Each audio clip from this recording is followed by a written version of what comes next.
Hola chicos, en este video les voy a hablar de pros y contras del grappling versus el striking. Actualmente en el circuito más alto de competición la verdad es que la cosa está muy pareja.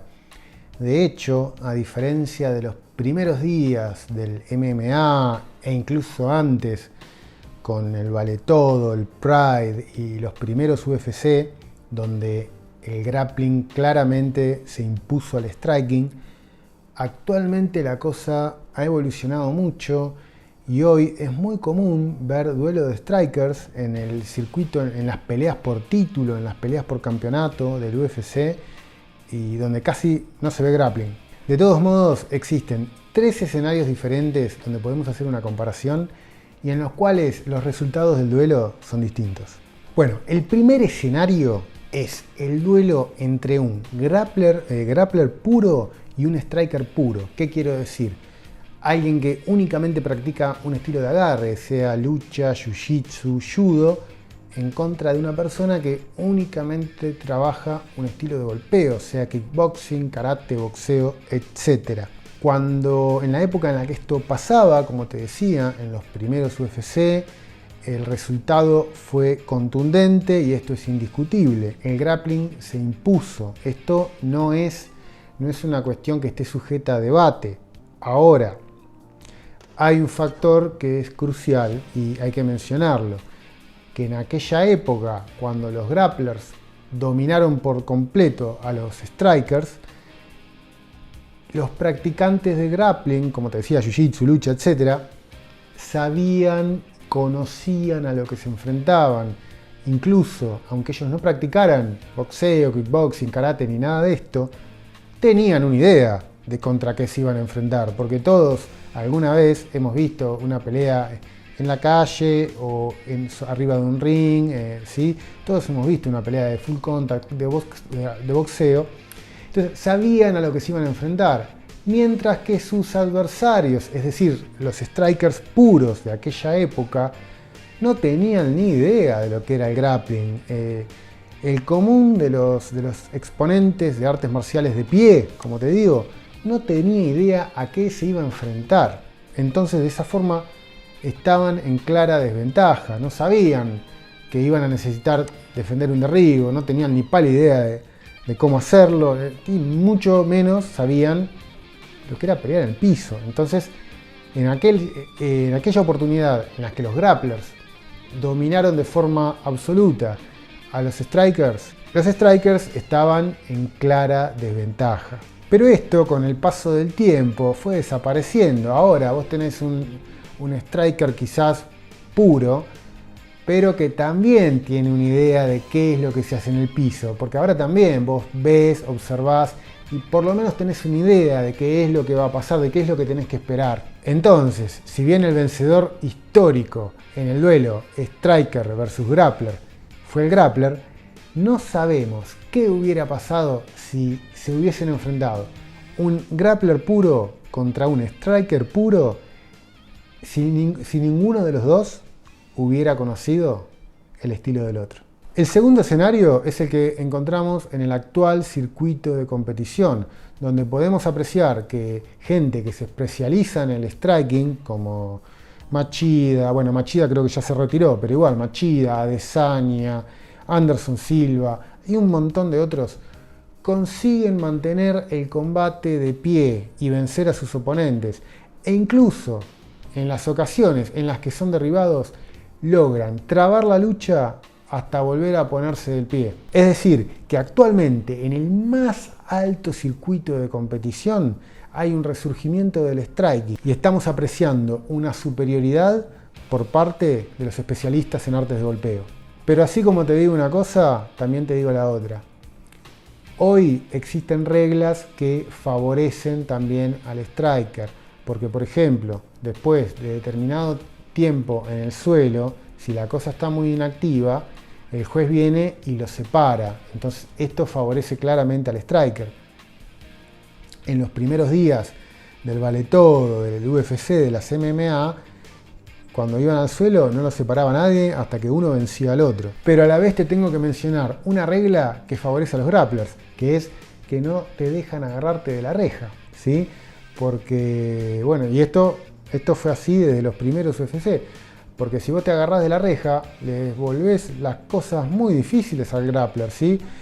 O si te agarrás del coso del octágono, es mucho más difícil que te tiren al piso. En una situación real, ponele, estás, no sé, yo qué sé, contra un árbol, contra un muro, capaz que vos lográs engancharte de algo y le vas a complicar las cosas al grappler y se va a tener que esforzar mucho más, se va a cansar un montón. Entonces, al final, más o menos como que hay reglas que favorecen a uno y al otro. Entonces podríamos llegar a concluir que las reglas están hoy en día están bastante parejas tanto para uno como para el otro.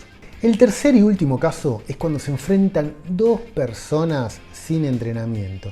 Y acá, esto es indiscutible también, el que lo quiera discutir, que lo discuta, pero a las pruebas me remito, hay videos por todos lados. Cuando se enfrentan dos personas que no tienen entrenamiento, en general, la inmensa mayoría de los casos suelen terminar del mismo modo.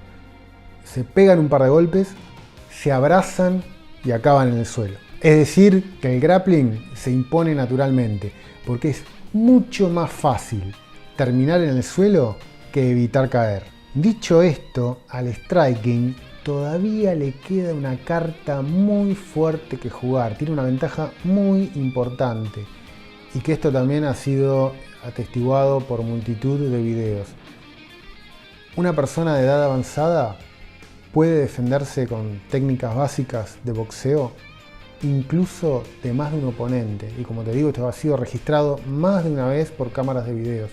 Esto es ventajoso por 3 puntos. 1. Una persona vieja es muy difícil que pueda defenderse usando técnicas de grappling, a no ser que sea Helio Gracie. 2. Gracias a las técnicas de striking, la persona mayor se defiende y únicamente recurre a 1 o 2 golpes. Solo con eso le alcanza para resolver una situación de defensa personal. Y 3. Con el grappling es absolutamente imposible defenderte de más de un oponente. Mientras que con el striking, si bien es difícil, no es imposible. Y hay decenas de casos documentados que prueban esto que te estoy diciendo. Me faltó mencionar una ventaja que tienen los grapplers que es muy importante. Y que es que un grappler con un nivel de striking básico es capaz de mantener a raya a un striker de primer nivel. Porque cuando hay un duelo, ¿sí? Y esto pasó, lo podés apreciar en las peleas que sucedieron ya hace años entre los campeones Chuck Liddell y Randy Couture, ¿sí? Si bien, bueno, hubo, creo que 2 veces ganó Liddell, si no me equivoco, creo, y una Couture. En la que ganó Couture era el especialista en lucha, ¿no? Hubo una vez, si no me equivoco, esto pasó hace mucho, capaz que me estoy confundiendo, pero si no es este el caso, han habido cantidad de casos. Como el striker sabe que en todo momento existe el riesgo de ser derribado, no puede desplegar sus habilidades de golpeo y pateo libremente. Tienen que restringirlas un montón, tiene que cuidarse muchísimo de no ir al suelo, porque si lo llevan al suelo se acaba todo su juego. Cuando el grappler, con un striking básico, consigue que el striker tenga que defenderse de sus golpes, ahí es el momento en que aprovecha y lo lleva al piso. Y como te digo, esto también es muy común. Entonces vemos a strikers de altísimo nivel incapaces de desplegar todas esas técnicas en las que ellos son superiores y de esta manera desprovistos de la ventaja que tendrían frente al grappler. Resumiendo, el striker queda haciendo un juego de striking muy limitado porque se está cuidando del grappling, protegiéndose de las entradas del otro, hasta que al final el grappler lo consigue llegar al piso y lo lleva a su juego. Y como te decía, incluso si el grappler no consigue llevarlo al piso, como el striker se está cuidando de esto, a veces le termina ganando con técnicas de golpeo, a causa del miedo a ser derribado. Entonces, recapitulando, es muy difícil decir que una es mejor que la otra en el escenario 3, porque lo más probable es que, lo quieras o no, la pelea acabe en el suelo. Punto para el grappling. Pero a la vez, una persona con una base sólida en striking puede resolver una pelea con 1 o 2 movimientos, incluso si es viejo, incluso si son más de un oponente. Punto para el striking. Entonces tenemos que entre dos personas no entrenadas se impone el grappling, pero el striking es más amistoso con la edad y es capaz de resolver problemas que el grappling no puede. Bueno chicos, este fue mi análisis sobre el striking versus el grappling. Ojalá haya sido enriquecedor. Creo que toqué los puntos más importantes. Creo que fui lo más imparcial posible al mencionar las ventajas de uno, las ventajas del otro, las contras de uno y las contras del otro. Así que ahora queda en ustedes tener en cuenta estos elementos para saber cuál de las dos elegir, aunque lo mejor siempre es hacer las dos cosas. Y bueno, déjenme saber en sus comentarios si les resultó útil esta información, si había algún dato que no conocieran y cualquier otra cosa que quieran agregar, ya saben, en los comentarios. Hasta la próxima.